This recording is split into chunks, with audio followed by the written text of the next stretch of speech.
Olá, queridos alunos e estimados espectadores do programa Prova Final, uma parceria firmada entre a TV Justiça e a Rede de Ensino Luiz Flávio Gomes, LFG. Tudo bem com vocês? O meu nome é Emerson Malheiro. Eu sou advogado, doutorando e mestre em Direito e professor de Direito Internacional e Direitos Humanos na Rede de Ensino Luiz Flávio Gomes, LFG. Para aqueles que ainda não conhecem o programa Prova Final, saibam que ele é dividido em 3 blocos. No primeiro bloco, vamos encontrar o tema do dia: relação entre o direito penal e o direito internacional. Vou apresentar para vocês a conexão existente entre essas duas importantes disciplinas e suas consequências para os principais concursos públicos do Brasil. No segundo bloco, vamos encontrar o Pergunte ao Professor, em que alunos de todo o Brasil elaborarão questões sobre o tema. Esse é o instante do programa em que vamos aprofundar o assunto. Por fim, mas não menos importante, vamos encontrar no terceiro bloco o X da questão. Perguntas extraídas de concursos públicos serão examinadas com a pertinência e profundidade necessárias para a sua cognição. Esse é o instante do programa em que vamos verificar como os examinadores exigem o assunto aqui cuidado. Esse é o momento, meus amigos. Vamos agora para o estupendo tema do dia.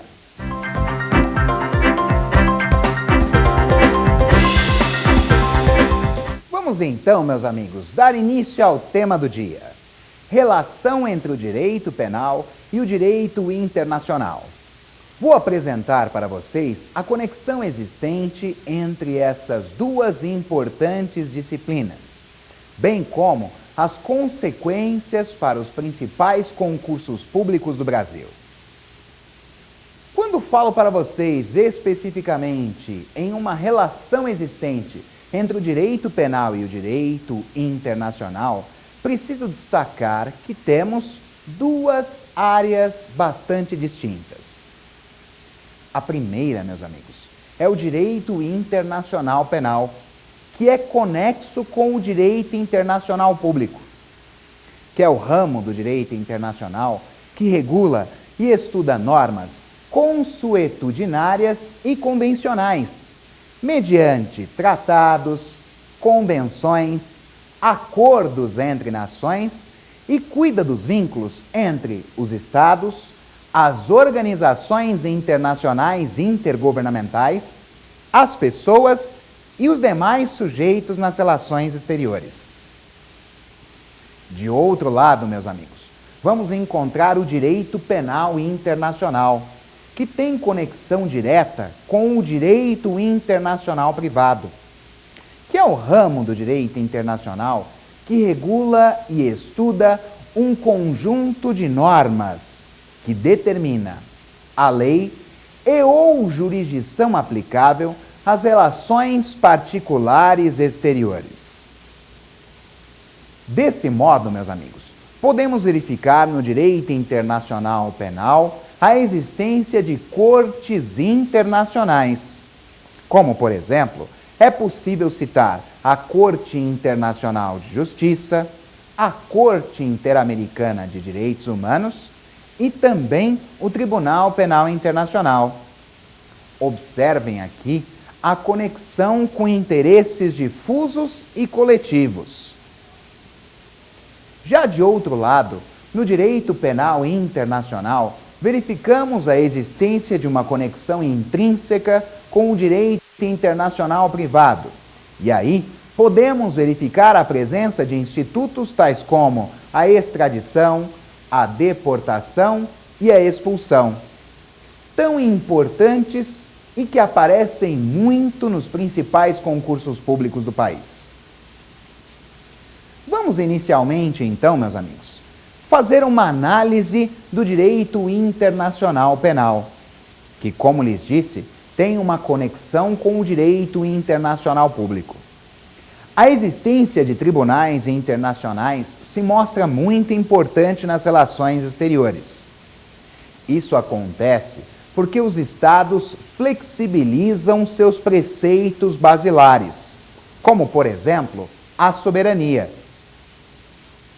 A soberania, meus amigos, é a qualidade que caracteriza o poder político supremo de um Estado, como afirmação de sua personalidade independente, autoridade plena e governo próprio, dentro do território nacional e também em suas relações exteriores. Nesse aspecto, meus amigos, vocês vão observar que pessoas que cometem crimes no direito internacional não podem ficar impunes. Mas o que pode acontecer se eventualmente o Estado não aplica uma sanção para aquele que transgrediu regras inerentes aos direitos humanos?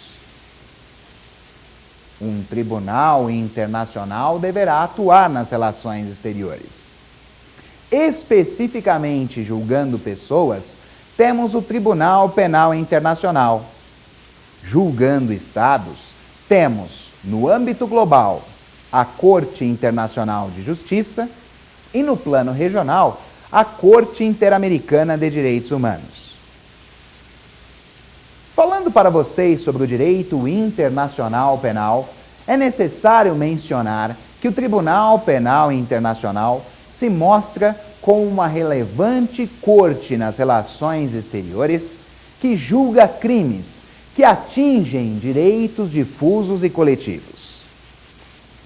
Ocorre que o Tribunal Penal Internacional só julga 4 crimes que ofendem os direitos humanos: genocídio, crimes contra a humanidade, crimes de guerra e agressão internacional. O Brasil é signatário do tratado que criou o Tribunal Penal Internacional, que é o Estatuto de Roma, que surgiu em 1998.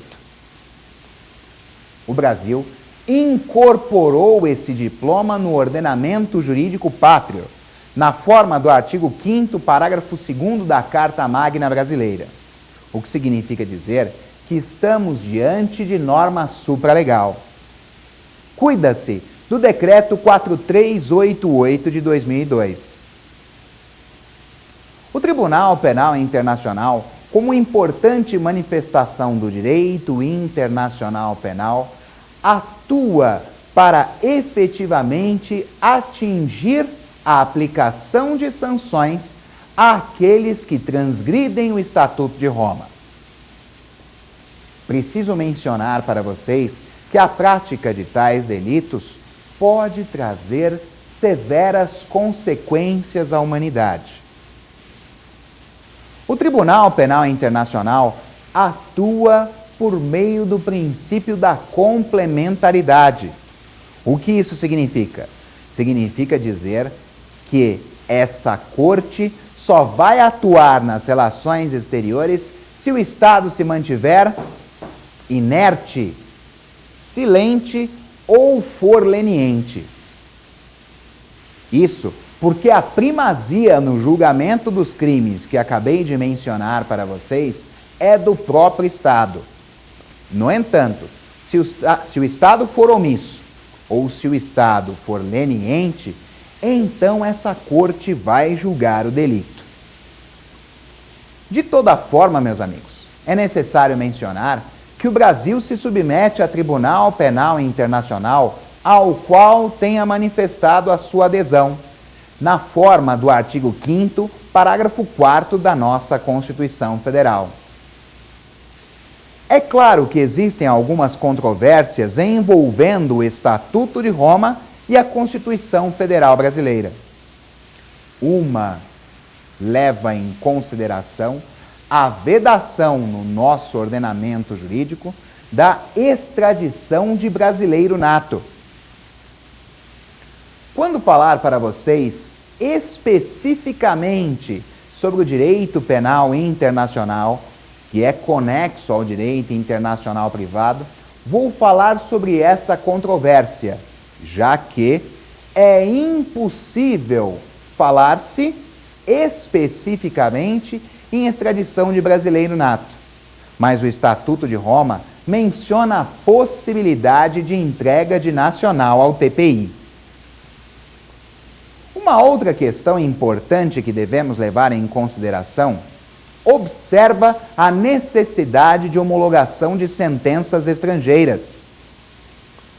Será que uma sentença proveniente do Tribunal Penal Internacional precisa de homologação pelo Superior Tribunal de Justiça?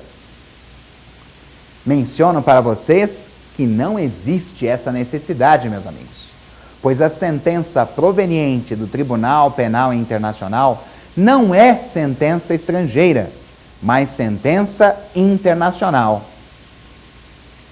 A diferença entre essas decisões é que a sentença estrangeira é aquela proveniente de um Estado, enquanto a sentença internacional é proveniente de uma corte nas relações exteriores. Falando para vocês sobre essas controvérsias, não posso deixar de mencionar a imprescritibilidade dos crimes conexos aos direitos humanos. Sabemos que a Constituição Federal Brasileira apresenta um rol de crimes que são considerados imprescritíveis. Esse rol consta do artigo 5º, incisos 42 e 44.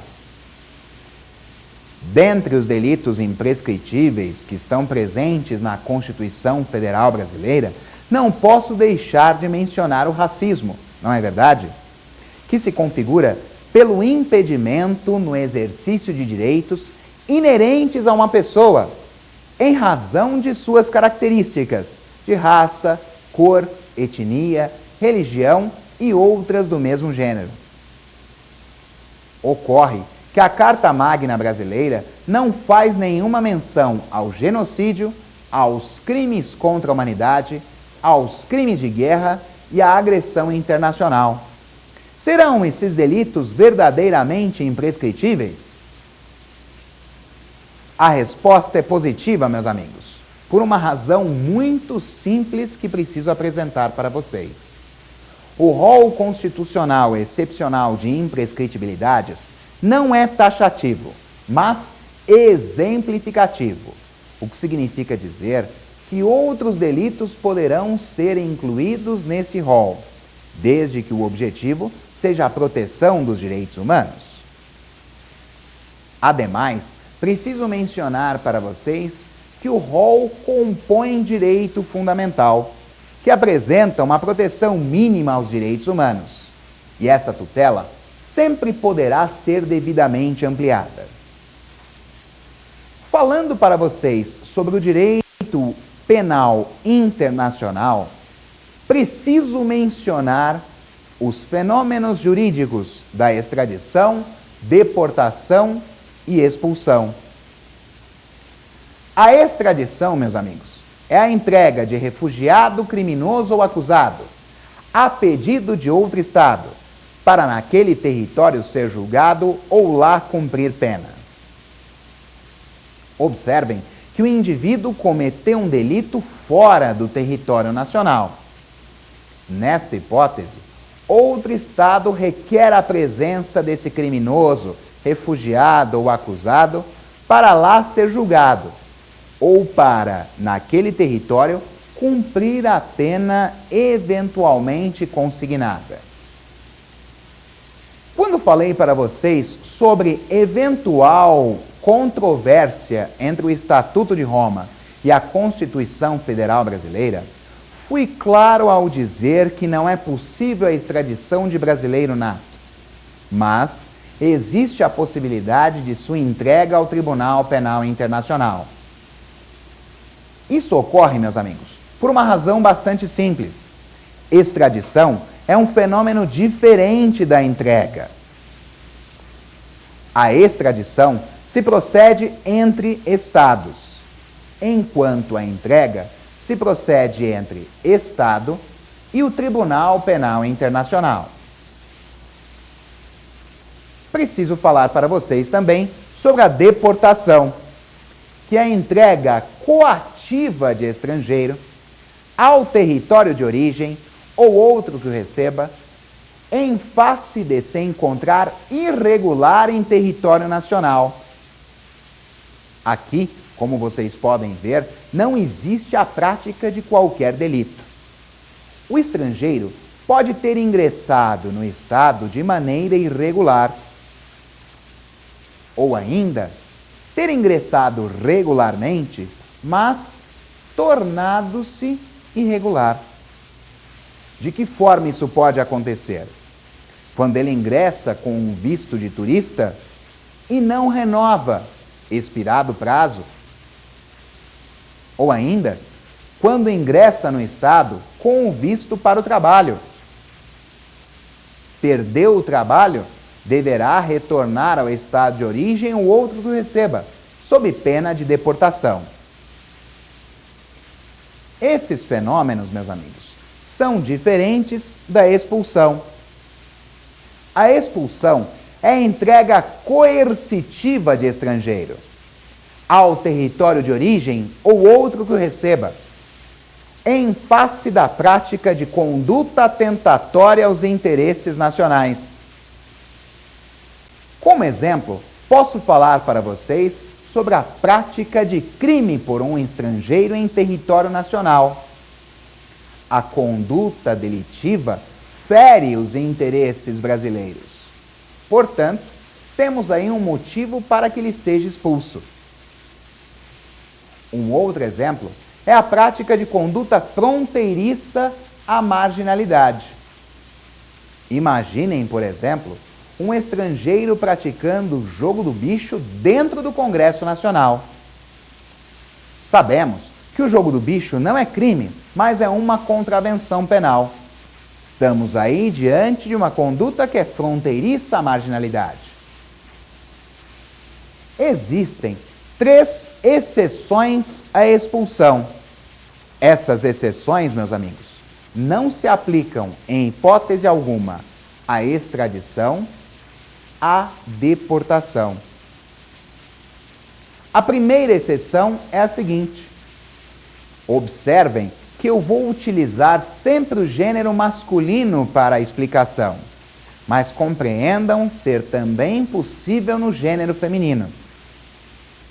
Essa primeira exceção leva em consideração a existência de um estrangeiro casado com brasileira há mais de 5 anos. A segunda exceção observa o estrangeiro com um filho brasileiro sob sua guarda. Ou ainda, na terceira e última exceção, vamos verificar estrangeiro com um filho brasileiro sob sua dependência econômico-financeira.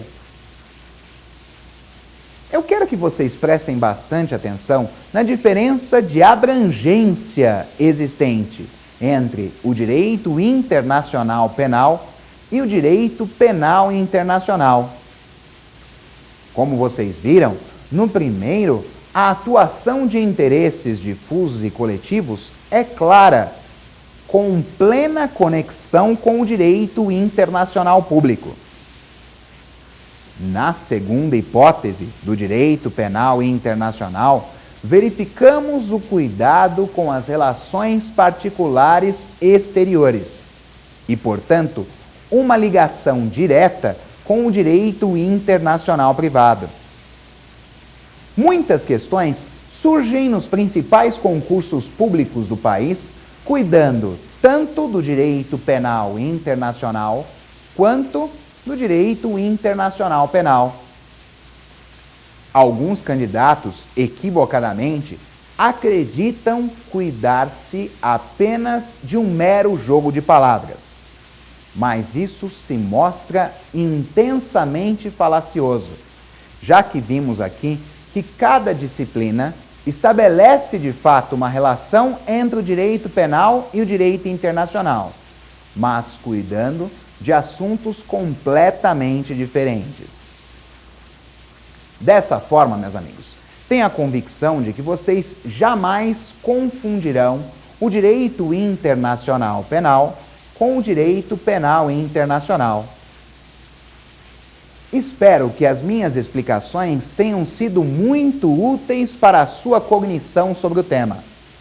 Agora, vamos caminhar juntos para o segundo bloco, em que vamos encontrar o Pergunte ao Professor. Alunos de todo o Brasil elaborarão questões sobre o tema. Vocês não podem perder, meus amigos, porque o segundo bloco está imperdível. Vamos ao Pergunte ao Professor.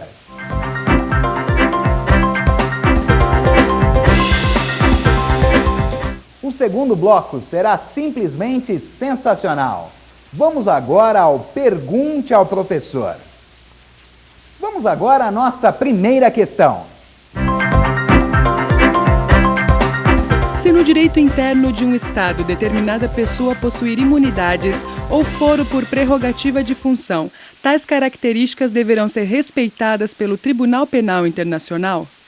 Camila, a sua pergunta é fantástica. Se eventualmente existir no direito interno foro por prerrogativa de função, tal característica não deverá ser considerada pelo Tribunal Penal Internacional. Isso ocorre por uma razão bastante simples, meus amigos.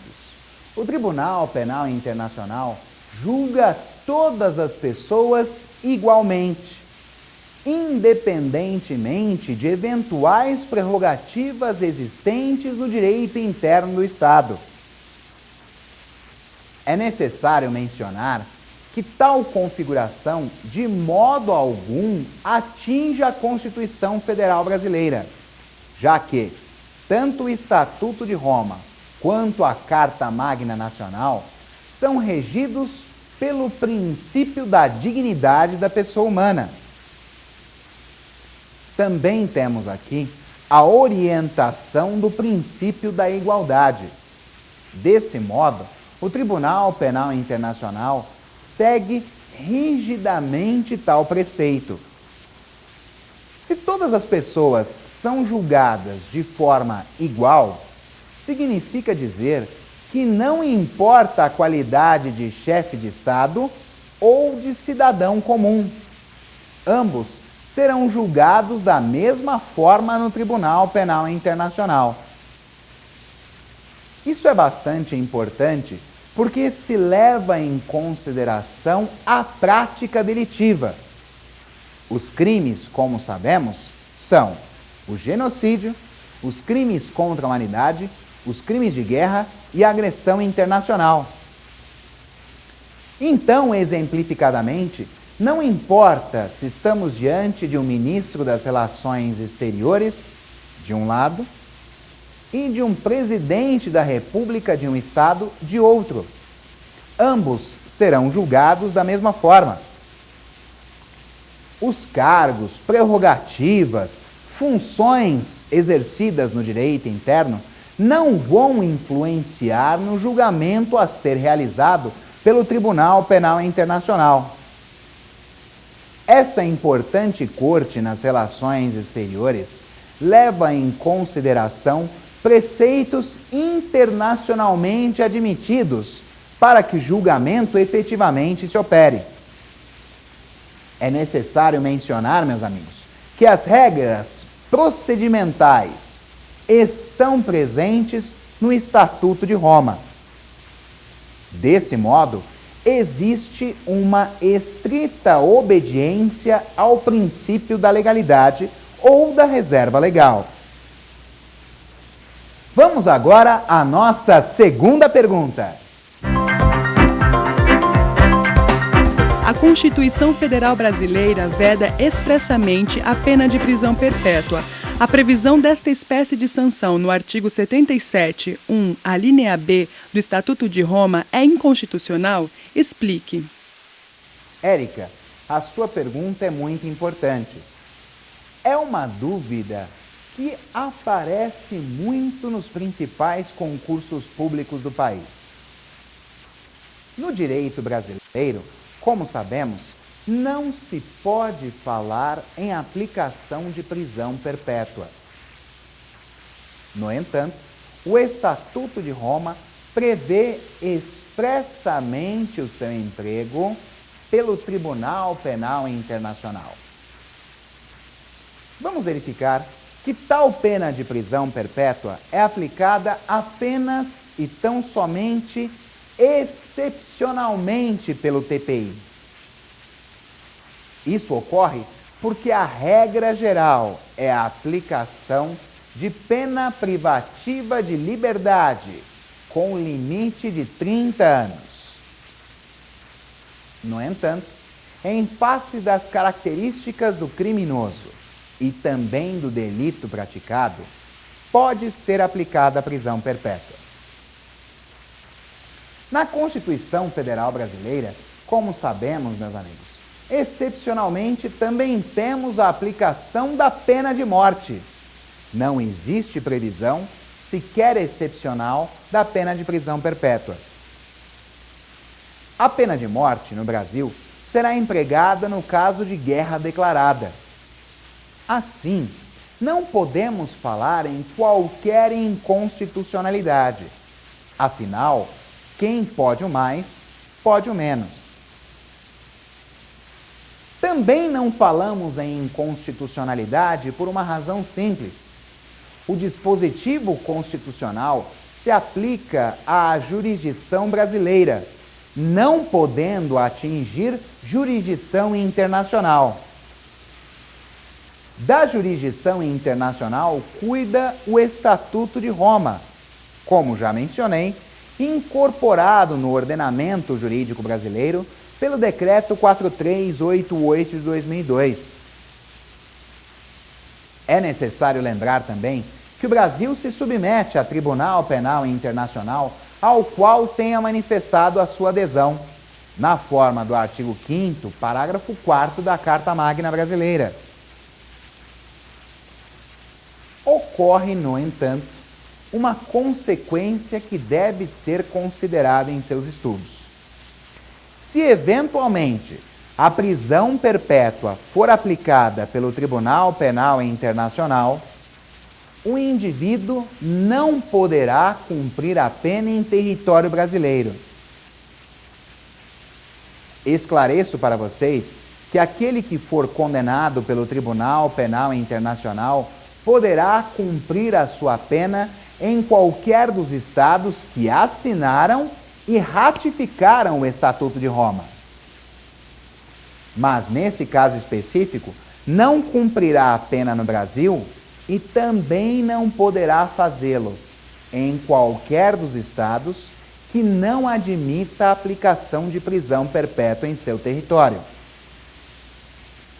Se, eventualmente, um indivíduo, seja ele estrangeiro ou nacional, deixar de ser julgado no território brasileiro por crimes contra a humanidade, crimes de guerra, genocídio ou agressão internacional, deverá o Brasil entregá-lo ao TPI, ainda que sob o risco de aplicação de prisão perpétua.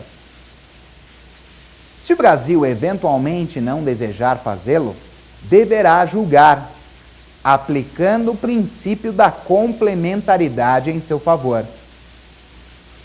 Apenas lembrando, quando falo sobre o princípio da complementaridade, preciso recordar especificamente que a primazia no julgamento dos crimes de competência do Tribunal Penal Internacional é do próprio Estado.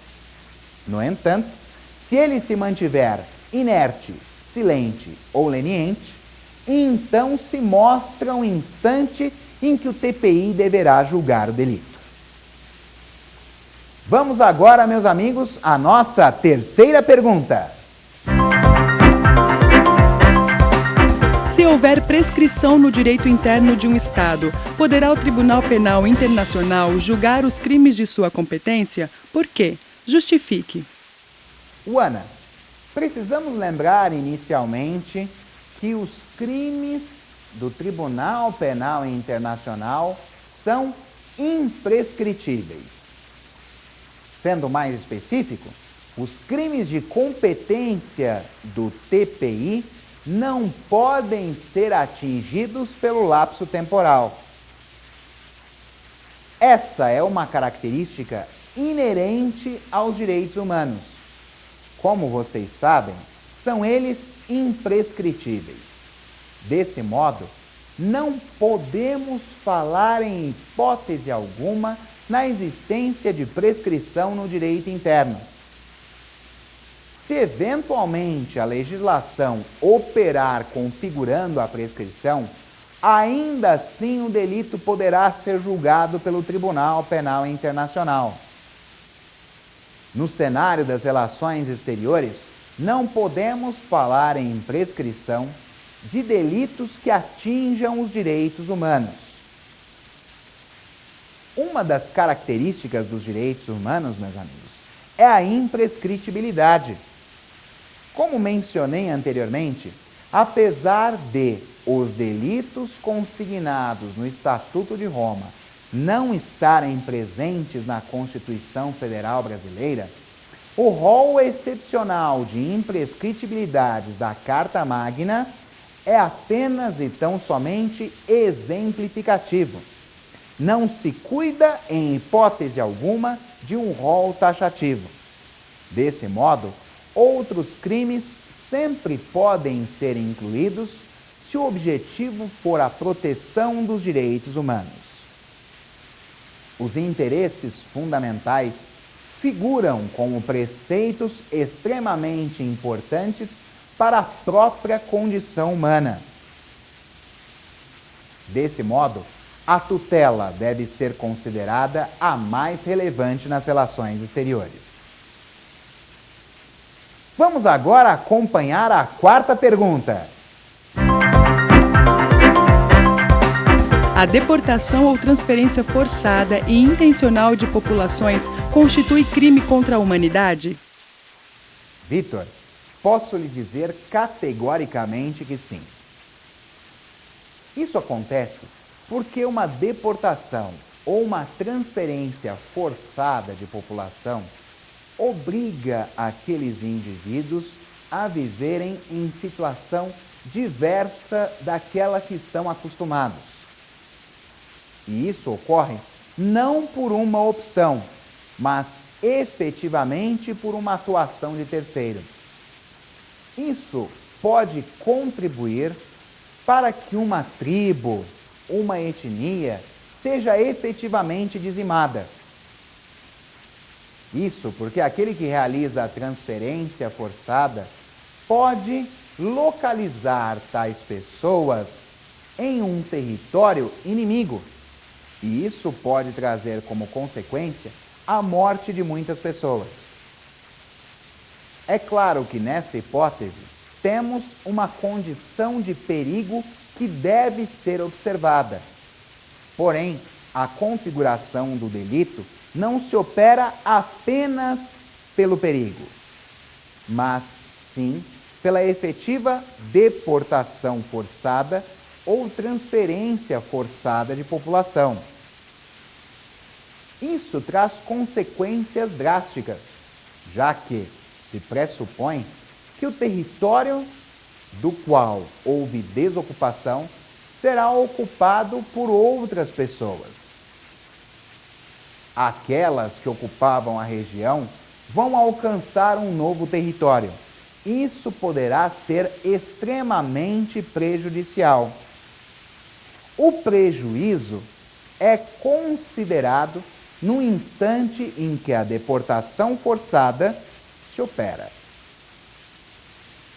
Espero ter sido claro na minha explicação. Vamos agora à nossa quinta e última pergunta.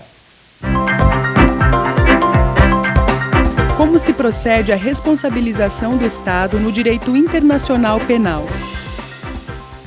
Danilo, essa questão aparece em diversos concursos públicos no país. Como se opera a responsabilização de um Estado no cenário das relações exteriores? Em primeiro lugar, é necessário mencionar que um Estado não pode atuar no direito internacional da maneira que melhor lhe aprouver. Deverá ele obedecer tratados e convenções internacionais. Ainda deverá observar outras fontes do direito internacional público, como, por exemplo, os costumes. Quando falamos em costume internacional, precisamos observar a prática de condutas reiteradas nas relações exteriores, com a convicção de sua obrigatoriedade. Os princípios gerais do direito também devem ser analisados. Afinal, um Estado deverá segui-los. Por exemplo, temos a não intervenção e a pacta sunt servanda. Consideremos que tratados livremente constituídos devem ser fielmente cumpridos. A jurisprudência internacional também não pode ser esquecida, assim como a doutrina e a equidade, que é o exato ponto de equilíbrio entre duas ou mais partes conflitantes.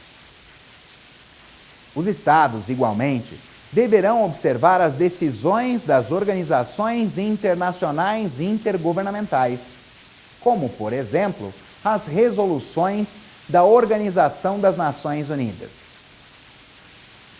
Não podem ser esquecidos, meus amigos, os atos unilaterais normativos dos Estados.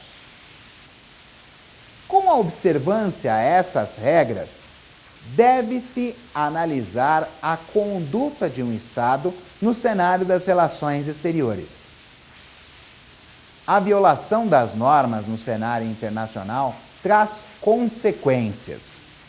Essas consequências deverão ser sanadas pela aplicação de mecanismos de solução de controvérsias. Os mecanismos podem ser diplomáticos, políticos, jurisdicionais ou até mesmo os coercitivos. Os mecanismos diplomáticos se mostram presentes pela negociação direta, pelo sistema de consultas, pelos bons ofícios, pela mediação, pela conciliação e também pelo inquérito. Os mecanismos políticos, por outro lado, observam a atuação de uma organização internacional intergovernamental. Os mecanismos jurisdicionais orientam-se por cortes nas relações exteriores, com uma solução judicial, ou ainda pela arbitragem internacional pública. Os mecanismos coercitivos trazem as sanções, que configuram a verdadeira responsabilização do Estado no direito internacional. Nesses mecanismos coercitivos, meus amigos, podemos analisar as represálias, a retorção, a expulsão de organização internacional e intergovernamental e também a ruptura de relações diplomáticas. Dentre as represálias, posso citar para vocês a boicotagem e o bloqueio pacífico. A retorção, por outro lado, se configura pela aplicação de medidas pelo Estado que se sentiu prejudicado na mesma intensidade e proporção daquelas que lhe forem empregadas em seu prejuízo. A expulsão de organização internacional e intergovernamental se configura como verdadeira exclusão de um Estado de uma OII. A ruptura das relações diplomáticas, por fim, se estabelece pela retirada recíproca de Estados que eventualmente se encontrem em conflito de seus representantes diplomáticos. Estamos aí, meus amigos, diante da última medida antes da declaração de guerra. Afinal, os Estados não poderão mais se comunicar no cenário das relações exteriores. Espero que esse segundo bloco, com as minhas respostas às questões formuladas por alunos, tenha sido muito útil para a sua cognição, acerca da relação existente entre o direito penal e o direito internacional. Agora, vamos para o terceiro e último bloco, o X da questão. Vocês vão acompanhar perguntas extraídas de concursos públicos que serão examinadas com a pertinência e profundidade necessárias para a sua cognição. Nesse instante do programa, vamos verificar como os examinadores exigem o tema aqui conduzido. Vocês não podem perder, meus amigos. O terceiro bloco está imperdível com o X da questão.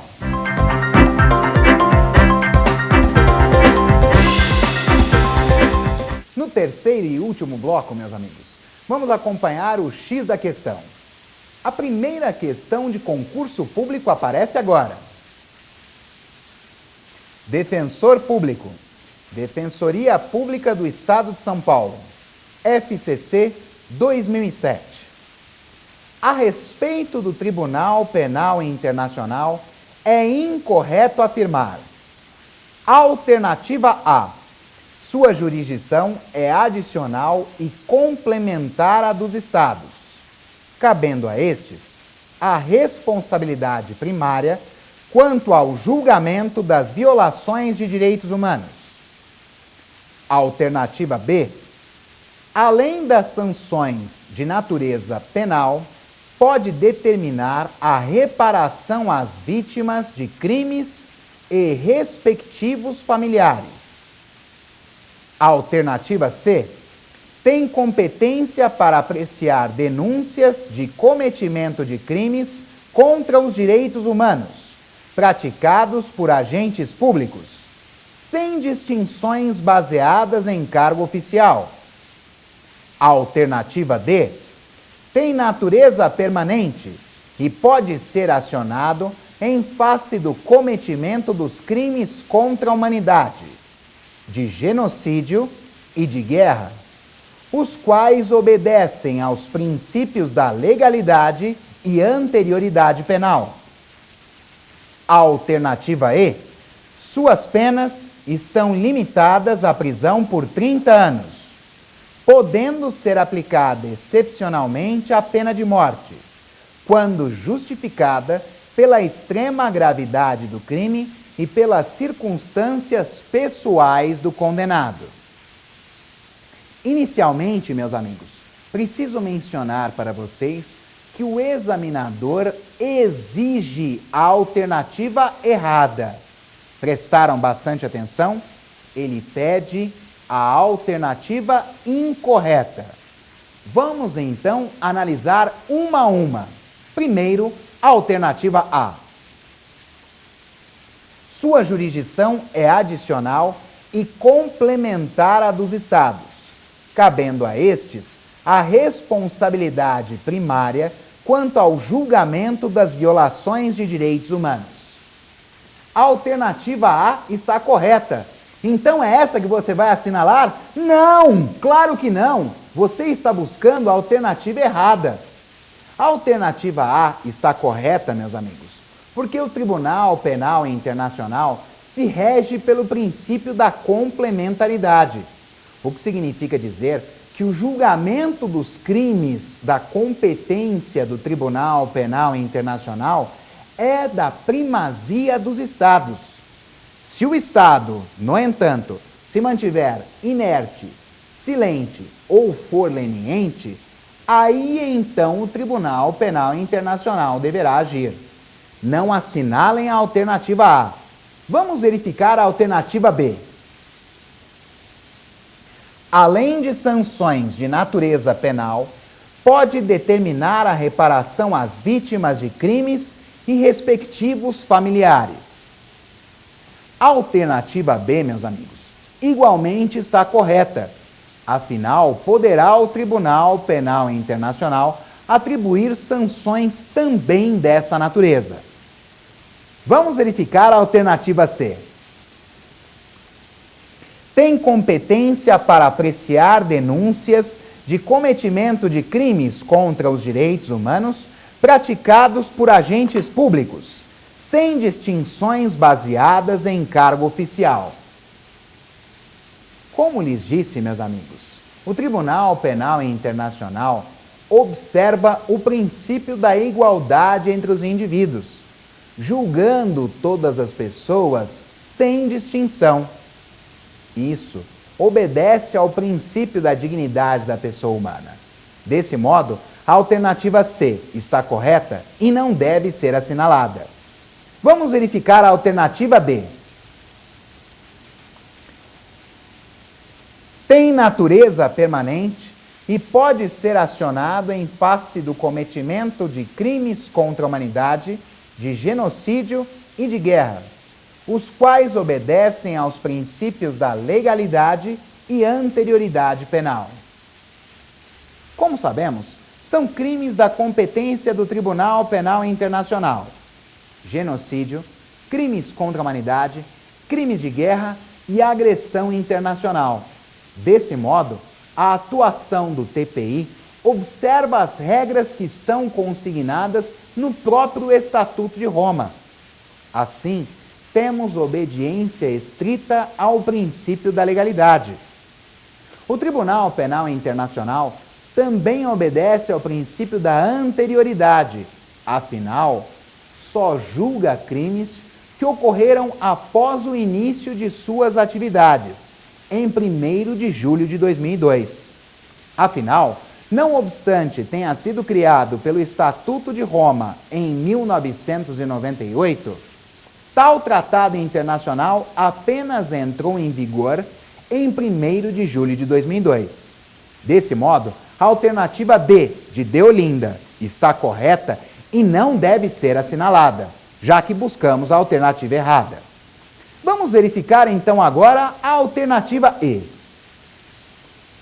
Suas penas estão limitadas à prisão por 30 anos, podendo ser aplicada excepcionalmente a pena de morte, quando justificada pela extrema gravidade do crime e pelas circunstâncias pessoais do condenado. É certo, meus amigos, que a pena privativa de liberdade no Tribunal Penal Internacional não pode exceder 30 anos. No entanto, é vedada a pena de morte. Excepcionalmente, poderá ser aplicada a pena de prisão perpétua. Desse modo, a alternativa E está errada e deve ser assinalada, já que o examinador pede a alternativa incorreta. Vamos verificar agora a questão número 2. Juiz Federal, Tribunal Regional Federal da 4ª Região, 2008. Dadas as assertivas abaixo, assinalar a alternativa correta. 1. É juridicamente possível, no Brasil, a restrição de direitos dos brasileiros com nacionalidade secundária por meio de tratados internacionais. 2. A extradição do brasileiro nato só é possível nos casos de crimes de tráfico internacional de entorpecentes e de terrorismo, em razão dos respectivos tratados de repressão a que aderiu a República Federativa do Brasil. 3. O estrangeiro tem garantia constitucional de não ser extraditado por crime de opinião. 4. O processo de extradição fica suspenso se, após seu início, o extraditando optar pela nacionalidade originária brasileira, até que se verifique o implemento da condição suspensiva pela homologação da opção no juízo competente. Alternativa A. Está correta apenas a assertiva 1. Alternativa B. Está correta apenas a assertiva 2. Alternativa C. Estão corretas apenas as assertivas 2 e 3. Alternativa D. Estão corretas apenas as assertivas 3 e 4. Como vocês puderam acompanhar, meus amigos, aqui o examinador apresenta 4 assertivas e quer que verifiquemos qual delas ou quais delas estão corretas. Desse modo, Vamos analisar cada uma das assertivas. Primeiro, a de número 1. É juridicamente possível, no Brasil, a restrição de direitos dos brasileiros com nacionalidade secundária por meio de tratados internacionais. Eventual diferenciação entre brasileiros natos e naturalizados só poderá ser realizada pela Constituição Federal. Portanto, a assertiva 1 está errada. Vamos verificar a assertiva 2. A extradição do brasileiro nato só é possível nos casos de crimes de tráfico internacional de entorpecentes e de terrorismo, em razão dos respectivos tratados de repressão a que aderiu a República Federativa do Brasil. O brasileiro nato jamais poderá ser extraditado, na forma do artigo 5º, inciso 51 da Constituição Federal. Portanto, a assertiva 2 está errada e não deve ser considerada. Vamos analisar agora a assertiva 3. O estrangeiro tem garantia constitucional de não ser extraditado por crime de opinião. A assertiva 3 se mostra correta e deve ser considerada na sua resposta. Vamos verificar a assertiva 4. O processo de extradição fica suspenso se, após seu início, o extraditando optar pela nacionalidade originária brasileira, até que se verifique o implemento da condição suspensiva, pela homologação da opção no juízo competente. A assertiva 4, meus amigos, também está correta. Vamos então analisar cada uma das alternativas. Está em consonância com o acerto nas afirmações 3 e 4, a alternativa D, de Deolinda. Estão corretas apenas as assertivas 3 e 4. Espero que a minha contribuição no programa de hoje tenha sido muito útil para a sua cognição acerca dos temas aqui cuidados. Antes de me despedir, no entanto, eu deixo com vocês os meus contatos. Assim, se vocês desejarem, poderão trazer críticas, fazer sugestões e inclusive elaborar perguntas sobre o tema aqui cuidado. Se quiserem, poderão me seguir lá no Twitter, @EmersonMalheiro, ou então me adicionar no Facebook, Emerson Malheiro, perfil 4. Será uma enorme satisfação ter a sua amizade também no plano virtual. Desejo a cada um de vocês muito sucesso. Envio-lhes um forte abraço, Fúria Metal. Contem sempre comigo.